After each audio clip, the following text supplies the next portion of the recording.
नागराज।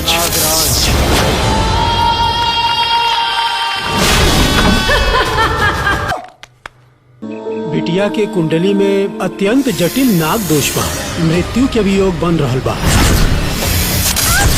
यश कुमार यानी लुलिया के पति एगो फिल्म के टीजर लाइल बड़न त आओ लगिन आज हम ओकरे के रिव्यू कइल जाई। तब तक तनी हमरा वीडियो में बना रहल। यश कुमार एगो फिल्म के टीजर लॉन्च कइले बड़न जना टीजर के नाम है कांची नाम। अबे जल्दी बोल। तो फिल्म के नाम है नागराज और चंडालिका।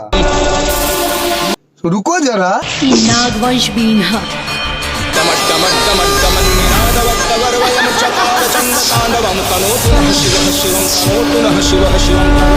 फाइनली जान जाला ये फिल्म के स्टोरी के बारे में। तो ये फिल्म के स्टोरी ई बा कि एगो छोट लड़की एगो जंगल में चलत रहले, तब तक एगो सांप काट लेला। सांप के कटला के बाद उ लड़की अर्धमूर्छित पड़ जाली। ओकरा बाद रास्ते में भेटा जाली चंडालिका के। भारत हासिल बा गुरु माँ के। अलग कालिका चंडालिका।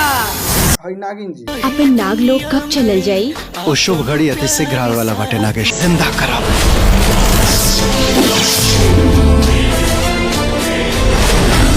लेकिन फिर भी हार ना मानलन और अपना नागेश्वरी के 7 समुद्र पार जाके कोनो भी प्रकार से ढूंढ निकालेलन। ये हवा तू पेशा से वैदराज हैं। वैदराज? आपके बाबूजी बिल्कुल ठीक हो जाइए मैडम जी। नागराज।